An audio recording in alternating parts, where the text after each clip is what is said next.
Hello everyone, today the topic is water resources from class 12th geography. What are water resources? Water resources are natural resources of water that are potentially useful.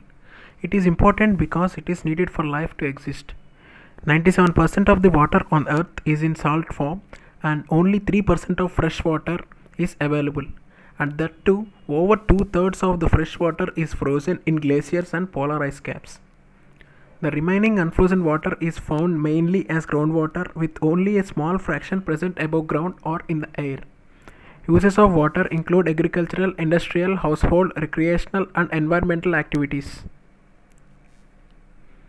Types of water resources.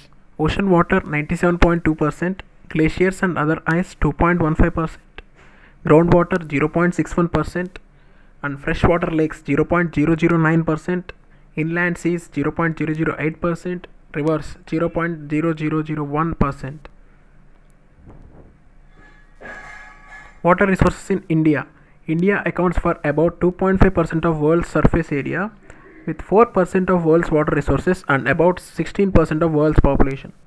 The total water available from precipitation in the country in a year is around 4,000 cubic kilometer.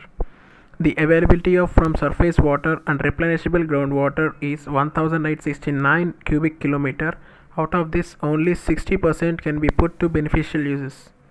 Thus, the total utilizable water resources in the country is only 1122 cubic kilometer. There are majority two water resources that are widely used. Surface water resources. There are four major sources of surface water. These are rivers, lakes, ponds and tanks. In the country there are about 10,360 rivers and their tributaries longer than 1.6 km each. So the mean annual flow in all the river basins in India is estimated to be 1870 cubic kilometer. However, due to topographical, hydrological and other constraints, only about 690 cubic kilometer of the available surface water can be utilized. This contributes to 32% of the total surface water. Water flow in a river depends on size of its catchment area or river basin and rainfall within its catchment area. Rivers like Ganga, the Brahmaputra and the Indus have huge catchment areas. Given the precipitation is relatively high in the catchment areas of Ganga, the Brahmaputra and Barak rivers, these rivers although account for only 1/3 of the total area in the country and have 60% of the total surface water resources. Groundwater resources. The total replenishable groundwater resources in the country are around 432 cubic kilometer. The Ganga and the Brahmaputra basins have about 46% of the total replenishable groundwater resources. The level of groundwater utilization is relatively high in the river basins lying in the northwestern region and parts of South India. The groundwater utilization is very high in the states of Punjab, Haryana, Rajasthan and Tamil Nadu. However, Chhattisgarh, Orissa, Kerala are some states which utilize only a small proportion of their groundwater potentials. Gujarat, Uttar Pradesh, Bihar, Tripura and Maharashtra are utilizing the groundwater at a moderate rate. If this present trend continues, the demands for water would need the supplies, and such situation will be detrimental to development and can cause social upheaval and disruptions. Basin-wise groundwater potential and utilization in India. So the table shows the groundwater and replenishable utilization.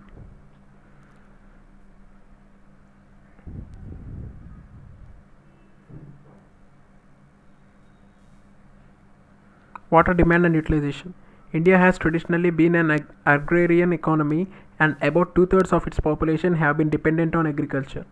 So agriculture accounts for 89% of the surface water and 92% of the total groundwater utilization. Industrial sector is limited to 2% of the surface water utilization and 5% of groundwater. So domestic sector is higher in surface utilization as compared to groundwater. Surface water withdrawals from agriculture, industrial and domestic areas is shown in a pie chart. Demand of water for irrigation. In agriculture, water is mainly used for irrigation. Irrigation is needed because of spatio-temporal variability in rainfall in the country. So the large tracts of the country are deficient in rainfall and are drought prone. So northwestern India and Deccan Plateau constitute such areas.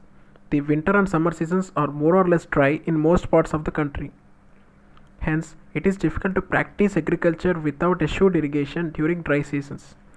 So, even in the areas of ample rainfall like West Bengal and Bihar, breaks in monsoon or its failure creates dry spells which are detrimental for agriculture. So, water need of certain crops also makes irrigation very necessary. Provision of irrigation makes multiple cropping possible.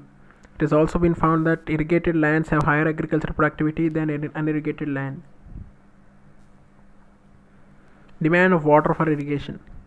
The high yielding varieties of crops need regular moisture supply, which is made possible only by the development irrigation systems. In Punjab, Haryana, and western Uttar Pradesh, more than 85% of the net sown area is under irrigation. Of the total net irrigated area, 76% in Punjab and 51.3% in Haryana are irrigated through wells and tube wells. So the share of area irrigated through wells and tube wells is also very high in the states given in the table. So Gujarat share of area irrigated through wells and tube wells is 86.6%, the highest of all the states, followed by Rajasthan 77.2 and Madhya Pradesh 66.5, Maharashtra 65, and the remaining states. Emerging water problems. The per capita availability of water is dwindling day by day due to increase in population. Water is getting polluted, that is, when toxic substances enter lakes, streams, rivers, and ocean and other water bodies, they get dissolved or lie suspended in water. This results in the pollution of water, whereby the equality of water deteriorates, affecting aquatic systems. Sometimes these pollutants also seep down and pollute groundwater. The Ganga and the Yamuna are the two highly polluted rivers in the country, and this causes further limiting the availability of usable water resources.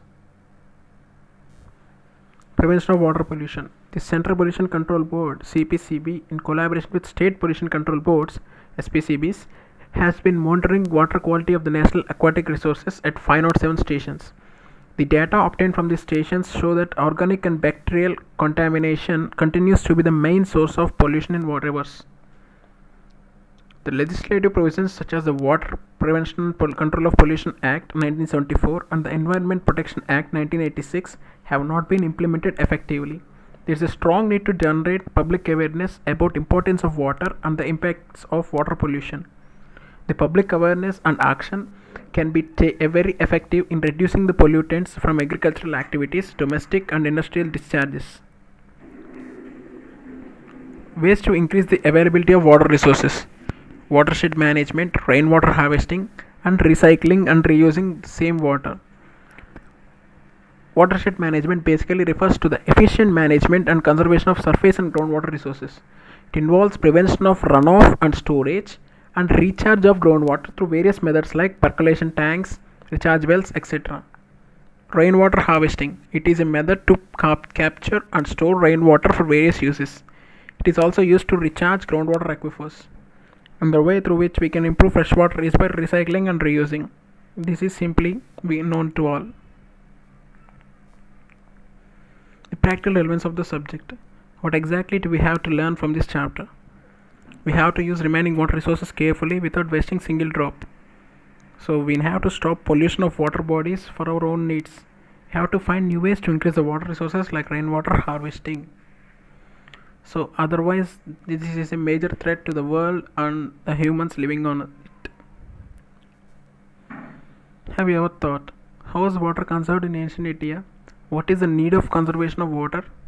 How much water is evaporating yearly and how much of it is affecting the decrement of water resources?